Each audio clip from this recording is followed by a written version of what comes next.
El cambio de Magis a Super fue el anuncio de su caída. Porque un rebranding no nace sin una presión extrema, no se nace sin una necesidad. Cuando una app cambia su nombre, marca y logo al mismo tiempo, no es crecimiento, es supervivencia. Los bloqueos se multiplicaron, los servidores caían, los fabricantes la prohibían, y el inicio de cobros comenzó a ser su única salvación. Por eso hoy verás cómo Super TV está enfrentando su peor momento, y cómo esto lo podría llevar a su fin.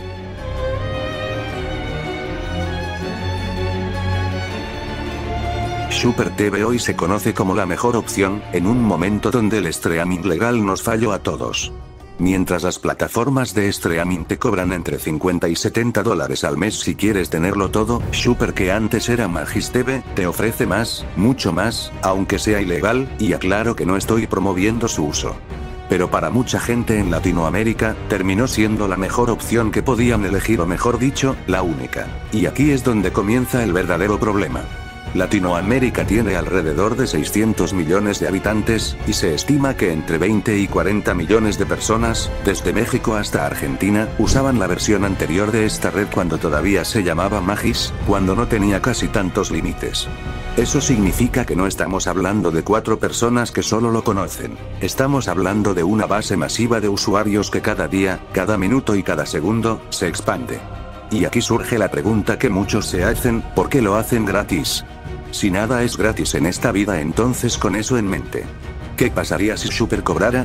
Bien, si apenas el 20% de esos 20 millones, o sea unos 4 millones de usuarios, pagaran 4 dólares mensuales, eso serían 16 millones de dólares al mes. Y eso sin sumar sus otras plataformas hermanas que operan de la misma forma, todas siguiendo el mismo patrón, apuntando a los mismos países y diseñadas bajo la misma estrategia. Porque detrás del romanticismo de es simplemente una APK, mientras nadie sepa no pasa nada, pero existe algo que muchos saben y no saben al mismo tiempo.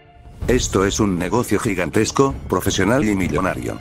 Si la gente no pagara, estas aplicaciones habrían desaparecido hace años. Además, ¿quién en sano juicio es tan rico como para mantener algo gratis y que de todas maneras no es legal? El usuario promedio no suele dimensionar lo que hay detrás. Piensa que no le importan sus datos, que no es nadie importante y que le vale todo en la vida, pero para que Super funcione todos los días, alguien debe hacerse cargo de toda su red, que no es simplemente tener una laptop de gobierno y una patata como servidor. Son miles de terabytes de contenido que crecen sin parar, servidores capaces de atender millones de conexiones simultáneas y sistemas diseñados para esconder sus orígenes y mucho más. Eso no lo levanta un chico en su cuarto, o lo hace alguien que aprendió un curso en YouTube en 3 meses. Eso es estructura real, costosa, coordinada, y con un objetivo muy claro: monetizar la frustración del usuario latinoamericano, ofreciendo una alternativa, algo más justo. Gracias a que a todos los latinoamericanos les gusta lo barato sin ver el coste real detrás.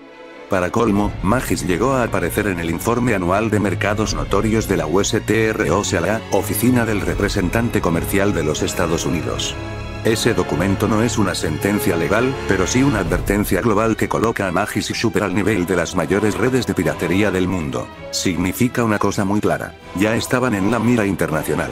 Lo más impactante es que esta red lleva más de 8 años funcionando en Latinoamérica y no para de mejorar año tras año, nombre tras nombre, siempre con la misma esencia: dar acceso fácil a contenido que normalmente estaría dividido en 6 plataformas distintas. Super es simplemente la última versión de esa estrategia, no porque quisieran sino porque los obligaron. Cambian el nombre, cambian el logo, ajustan la fachada y es un ciclo sin fin, y es aquí donde la historia deja de ser una simple APK popular y se convierte en un negocio internacional que muy pocos entienden, y ahora tú entenderás. Hace poco, un amigo mío perdió todos sus ahorros por confiar en un broker no regulado. Pensaba que era un genio del trading. Ganaba, retiraba, volvía a invertir, hasta que un día, su cuenta simplemente desapareció. Su broker se esfumó con todo su dinero y no pudo hacer nada. Así que, si estás empezando o ya operas, no cometas el mismo error que él. Opera con inteligencia y usa siempre una plataforma confiable y regulada. Por eso yo te recomiendo Capital.com, un broker global bien establecido, totalmente regulado y de confianza. Tiene excelentes reseñas en Trustpilot y una interfaz muy fácil de entender, incluso si eres principiante o estás dando tus primeros pasos en el trading. Lo mejor es que ofrecen una cuenta demo gratuita, materiales educativos y soporte en español. Puedes operar CFDs con excelente apalancamiento en más de 4.500 mercados, incluyendo acciones populares, criptomonedas, divisas y materias primas. Y algo que me sorprendió, el 99% de los retiros se procesan en menos de 24 horas, según datos internos de 2025. Además, todo es transparente y sin comisiones ocultas.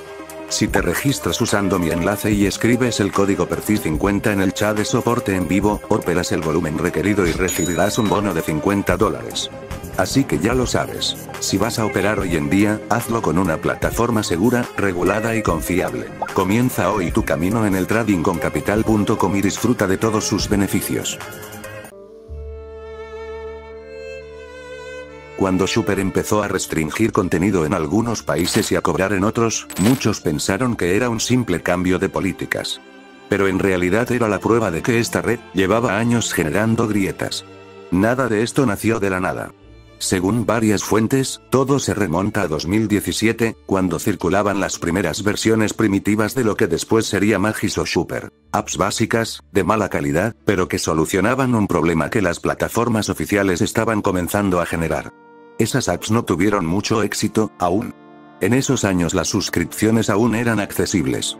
Con el tiempo, ese ecosistema improvisado llamó la atención de un grupo mucho más grande con base en Shenzhen, China, expertos en operar redes de streaming gris.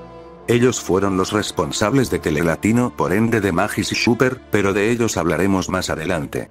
Estos chinos conocían perfectamente el mercado, sabían que aquí la palabra gratis volvía loca a la gente. Su primer movimiento fue muy deshonesto pero no tanto, clonar el nombre de una app pirata ya conocida, la antigua Magis, y lanzar una versión nueva, más moderna y totalmente gratuita. Copiaron logo, colores, interfaz y ofrecieron más contenido del que la original podía sostener. En cuestión de meses la clonada se convirtió en la verdadera. Los usuarios migraron sin saberlo. Los revendedores originales quedaron en la ruina. Los chinos acabaron muy rápido con su competencia y pasaron a Magis de una app local a una app que aparecía en listas internacionales. A partir de ahí la estrategia fue simple: dar mucho, pedir nada. Magis y luego Super no buscaban ingresos, buscaba que la gente lo viera como la única solución a uno de sus problemas cotidianos, el aburrimiento o el entretenimiento. Para muchos, era el héroe que llegó en el mejor momento para salvarnos a todos. Pero esa versión gratis no duraría mucho. Mantener una red que cubre tantos países, que esquiva bloqueos y cambia de identidad cada vez que la persiguen, cuesta dinero y tarde o temprano, esa estructura tenía que monetizar. El momento llegó cuando la presión internacional empezó a intensificarse. Bloqueos por país, dominios caídos, dispositivos que dejaban de abrir la app, servidores migrando de urgencia. Cada golpe hacía más costosa y más arriesgada la operación para quienes estaban detrás de todo esto, y poco a poco se empezó a ver. Comenzando con los dos hermanos capturados en Colombia. Cuando Super TV empezó a cobrar, muchos creyeron que era un error, un fallo temporal o que tenían una APK clonada o falsa, y en parte es así. Pero lo que pasaba era mucho más grande que eso. Era el resultado lógico de años de gastos en el mantenimiento de la app, bloqueos internacionales, cambios de identidad y una operación que ya no podía sostenerse solo con ser gratis. Lo curioso es que este cobro no llegó igual para todos. En algunos países, Super no cobra. En otros, sí. Y esto es un dilema enorme, ya que muchos afirman que es la app original la que poco a poco está cobrando por regiones, mientras que otros dicen que han descargado una copia de la app, pero lo cierto es que poco a poco a todos les tocará pagar por usar la aplicación, original o no. Este modelo de todo gratis no es muy funcional a largo plazo, y más aún con usuarios tan exigentes que piden que esta app no tenga problemas y que puedan ver todo, más aún sabiendo que es contenido robado. Pero esto no es lo único. La app de momento no quiere que todos paguen, solo quiere que pague el grupo capaz de sostener el peso de los bloqueos. No buscan cobrarle a 40 millones de personas así de la nada, solo necesitan un 10% o 20% de usuarios dispuestos a pagar $3 o $4.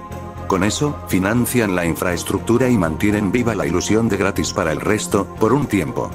Con eso la verdadera pregunta ahora es, ¿qué tan cerca está Super de su final? ¿Y cuánta gente seguirá pagando antes de que la red vuelva a cambiar de nombre? La etapa del cobro por regiones no apareció en un vacío. Llegó justo cuando Super TV enfrentaba a su mayor enemigo, el bloqueo internacional, y no hablamos de simples caídas o dominios que dejan de responder, sino una redada que empezó a cerrar cada una de las rutas que mantenían viva la red. En varios países, el acceso dejó de fallar por saturación y empezó a fallar por algo mucho más grave: la aplicación estaba siendo prohibida en varios países. El caso más contundente fue Estados Unidos. Ahí la desconexión no fue parcial ni progresiva. Ocurrió de manera completa de un día para otro. La app dejó de abrir en Fire TV o Android TV, televisores inteligentes y hasta teléfonos con Android, o si abría aparecía un mensaje donde decía que ya no se podía usar en esta región debido a problemas de copyright. Ninguna VPN logró restaurar la conexión porque los filtros no estaban a nivel de dominio, estaban en la red troncal. En España terminó llegando al mismo punto, pero por un camino distinto. Proveedores como Movistar, Vodafone y Orange aplicaron filtros graduales que afectaban primero estabilidad, luego velocidad, hasta reducir todo el servicio a una app vacía. El resultado final fue el mismo que en Estados Unidos: un bloqueo directo y sin escapatoria. En México y pronto en Colombia, el fenómeno se ha ido extendiendo sin anuncios oficiales. Aunque la aplicación sigue funcionando, ya no es la experiencia fluida que fue durante años. El cerco empezó, solo que aquí avanza en silencio. A todo esto se sumó un actor que Super no esperaba: los fabricantes de TV Box. El bloqueo dejó de depender únicamente de proveedores de Internet y empezó a imponerse desde el hardware. Amazon Fire TV eliminó versiones automáticamente y marcó la app como riesgosa tras que semanas antes dijeran que prohibirían este tipo de aplicaciones en las Fire TV. Google TV comenzó a bloquear certificados y suspender la aplicación al abrirse. Pero de todas formas el bloqueo en algunos países era más interno que externo. Aquí es donde muchos usuarios intentan hacerlo de siempre: descargar versiones antiguas, cambiar DNS, usar VPN o instalar modificaciones. Algunos lo logran, otros no, pero cuando un país filtra patrones completos de conexión o cuando un dispositivo reconoce una firma digital asociada, prácticamente no existe método casero que pueda revertirlo. En este contexto, el cobro por regiones adquiere un nuevo significado. No es un nuevo modelo de negocio. Es una medida de supervivencia para posiblemente lanzar más aplicaciones y hacer de esto un ciclo sin fin. Pero incluso esta estrategia tiene un límite. Cada país bloqueado significa una ruta menos para distribuir el contenido y un paso más cerca de encontrar a los que están detrás de esto, o al menos a sus distribuidores, justo como pasó en Colombia con los dos hermanos. Cada fabricante que impide la instalación significa cientos de miles de usuarios menos. Cada actualización de seguridad en Android les complica más sobrevivir. La red puede adaptarse, pero no puede crecer como antes, y sin crecimiento, el modelo empieza a fracturarse. Si el cobro llega eventualmente a todos los países, algo que ya está ocurriendo de forma gradual, es probable que estas apps enfrenten su mayor crisis. Muchos usuarios se negarán a pagar. Otros migrarán a clones, copias falsas o variantes gratuitas llenas de malware. La base se fragmentará. La percepción de gratis desaparecerá.